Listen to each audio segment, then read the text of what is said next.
So yesterday we arrived in Saint-Valery-sur-Somme. We explored the town, we came across some war graves, and that really stopped me in my tracks. But today is the final day of the trip. But before we head home, I want to show you the port and the old steam train, and then finish my journey with something a bit more personal. So on this trip, I bought my medals. And after seeing so much war history on this trip, I think this is the right place to explain why it means so much to me.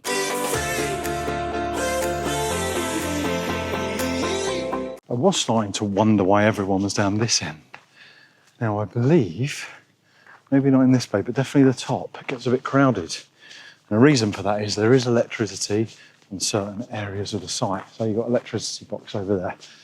So people are all in here, but I've not seen any electric over there. So that's why it's a lot quieter. Hello. Like I said, I'm gonna start this one off down near the port and yeah, just show you that. I'm going to try and get the steam train in today. And I think there's other things, other tickets, things you can get in there, but this is where the station is and the train actually comes around and pulls in here. So that'll be at some point today. What I'll do is I'll check the times and see what time it's going to pull in. There we go, I just missed it. It departs at 2:30, 21.90 for an adult. Not bad, I think it's an hour trip. I think it comes back to here. It's like a tour. Why did I choose this as my last stop? Well, it looked a really fascinating and nice area, bonus, and I needed somewhere calm. With still activity about, but just to reflect on everything really. And as you can see, lovely. So this is the actual train tracks. I'm assuming it comes in on one, spins on the turntable down there, and then it'll go back out on the other. It heads that way over the bridge. We go up to the bridge in a bit and have a look. All ready for the boat tours, look. See if I've got that sort of type. However, that looks more fun, doesn't it? Size of them engines. 250s on them, V6s. And looks like another tour boat there. Always fascinates me, the buildings. I mean, look at that purple one. It's the work that goes into them. Everyone is different and unique to itself. Some slim, some wide. Amazing. Oh, we've got a crane here, so this must be where, I'm assuming, they can lift boats out, maybe. Or lift things off of her boat. Tide's in today. How did that one get up there? Look. Stranded, so the tide must come right up then. It must be still low tide. It feels like a peaceful place just to end this trip. There's a harbour town full of history, but it's also the kind of place where you can stop, breathe, and just take everything in. So yesterday I didn't come this far up. I didn't see all these boats. I came as far as the station. But what I've realised, the path I'm walking on is the same path as the train track. Now, I did see it pull off yesterday, so if we don't see it today, I will show you that. And it did look like it was going slow. I can sort of understand why. You might have people trying to jump on it as it's going. Well, I'm not sure whether to go down there or not, but I am going to go and check out the bridge properly. It looks like a dam. It's definitely a dam, so obviously they can control the water flowing in. However, the current looks like it's flowing this way, so I don't know if it's supposed to be, if that's out. To be fair, I don't know my orientation of what side the actual sea is. Usually the river will flow to it, or will it flow in? There we go, so what's that? 40 euros. Not sure if that's a good price, maybe it is for around here. They've got even these like kayak things down there. Looks like a bit of fun actually. What we got here? Lower and higher wears, hydraulic flushing. That's what it is. Automatic operation, and that must be what this is doing here. So they operate automatic. So I suppose maybe don't try and go under them on the boat. I'm not sure. Yeah, I just thought then, I'm walking on the actual train track here, but there is others. Yes, I'm not the only one. I was like, hang on a minute. So I think it does sort of travel slow, but I'm going to go this side of the track. Just look at the beauty in that. I mean, that is flowing quite fast. So even over there, look, see how fast that's flowing through. Obviously have to drain it slightly. And these are the hydraulic shutters, I suppose they are. Yeah, let's take a closer look. Wow, look at that speed. That water is flowing pretty fast.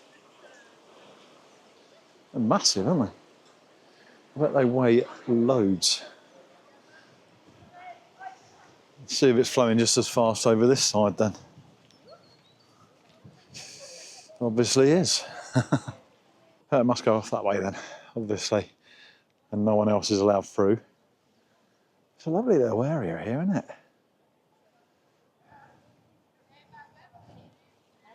Well, there's not really much out there, I don't think. So you've got a couple of houses up here, this side. It does look nice to see it this side with all the buildings over there. I'm back on the bridge. I've got a tractor coming behind me. Hopefully it fits through. There it goes. Weren't as big as I thought it was. I just heard the rumble. Well, I'm back over the other side, right next to the train track again, just down there. This is how close the bench is. I'm just taking that moment, really, just to take it all in.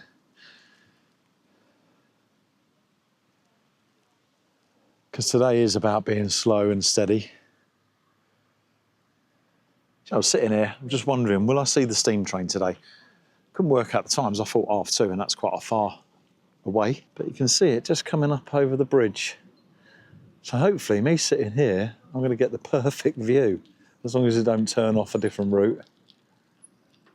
Here it comes, and it does feel a bit surreal, like, do I stay seated on this bench? Or do I get up, because it's going to be pretty close. Look at it. One of the lovely things here is this old steam train that runs around the Bay of the Somme. It's proper old world travel, isn't it?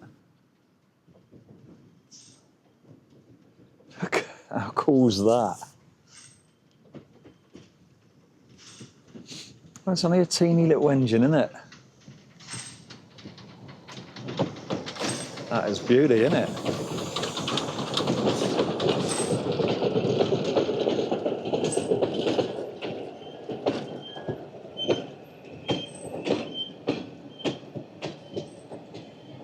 Do you know what? It's a lot longer than I thought it would be.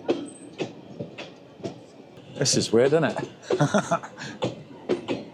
Quite cool, to be honest. Looks like they've all had a good trip anyway.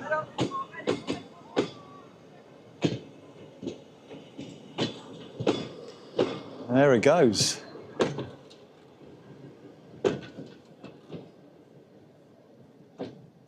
I'm made up now, I've seen that. So what I've noticed along this part is there's actually like a marshal. So walking alongside the train, just making sure that people and everyone's out the way. I suppose you get some plonkers out there that try and jump on it or something. So he probably jumps back on, maybe if it picks up speed as it sort of goes out of this area. The engine is at the station, I think, so that's going to have to come down on this track and then meet up with this end, and then it'll start pulling it forward again. There's a bit of a crowd out here. Obviously, everyone's just getting off the train, but you can see it's now hit onto the, it's now on the turnstile. It's going to spin around. There's quite a crowd to watch it do it as well.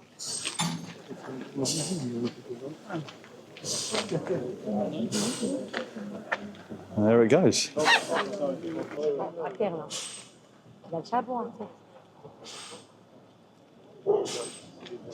Well, that's enough fun for one day, so I'm going to leave that crowd behind and head back down this way now. We'll go a little bit more into my story. So what I'm going to do, I'm going to come away from the river now and head down into the, I suppose, the medieval village-type town area. Through there's plenty of shops and stuff. So we're going to have a little wander, have a look through there. I just spotted this here, look, 1066. Wasn't that the Battle of Hastings as well? The 900th anniversary of the Battle of Hastings, there we are. That's a piece of history that I never knew would be in part of France as well. So it just goes to show, really. Looks like a nice bar. Let's get off the road here. But yeah, a few restaurants and stuff down here. And you can see everyone's come out for their midday lunch. It was quite quiet when I first come down here. They've got all these sort of shops down here. So it's a few hotels and stuff. I'll get sandwiches in there. Like ornaments and stuff.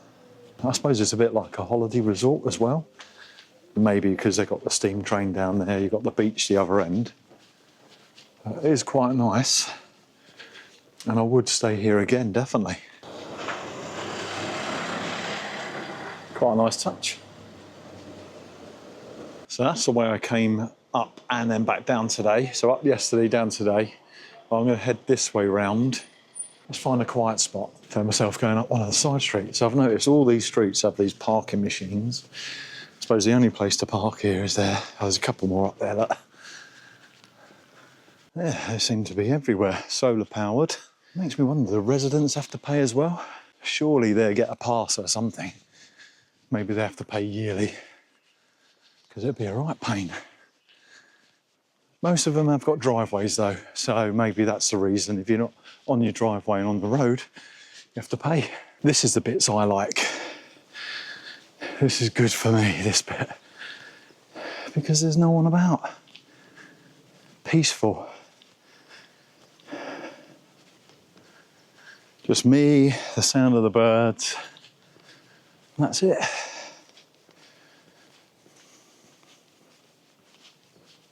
Bliss.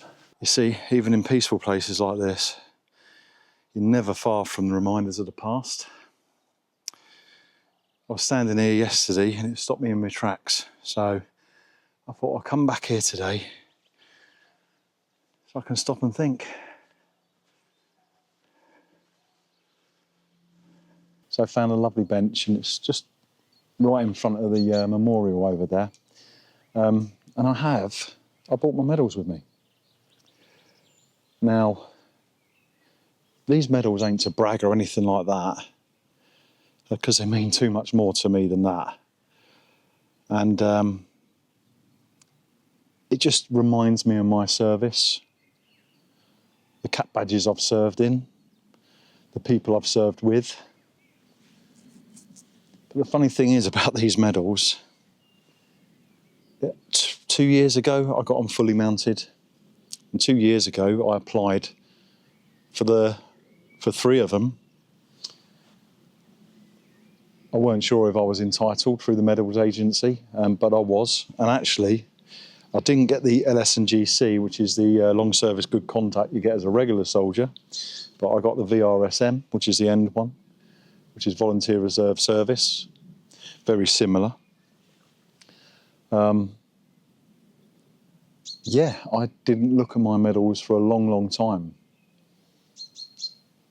It was just too painful to bring things up. I despised the army, even though Jodie was serving in it. But things have changed, and I'm not that way now.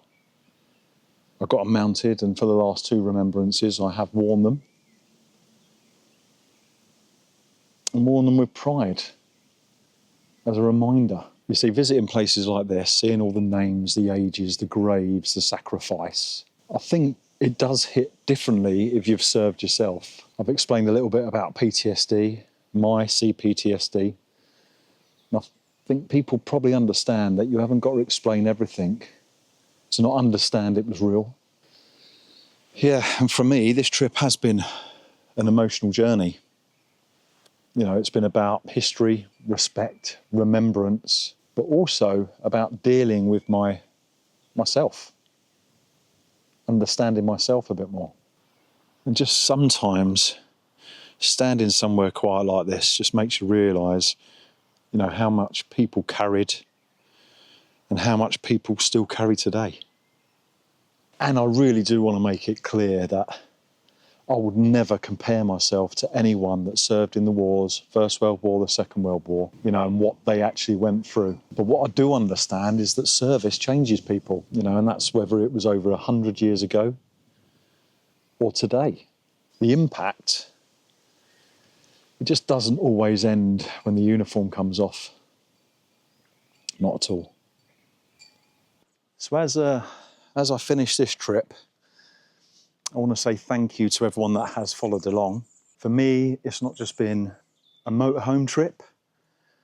It's been history, remembrance, seeing all the sacrifice. But personally, it has been my own journey.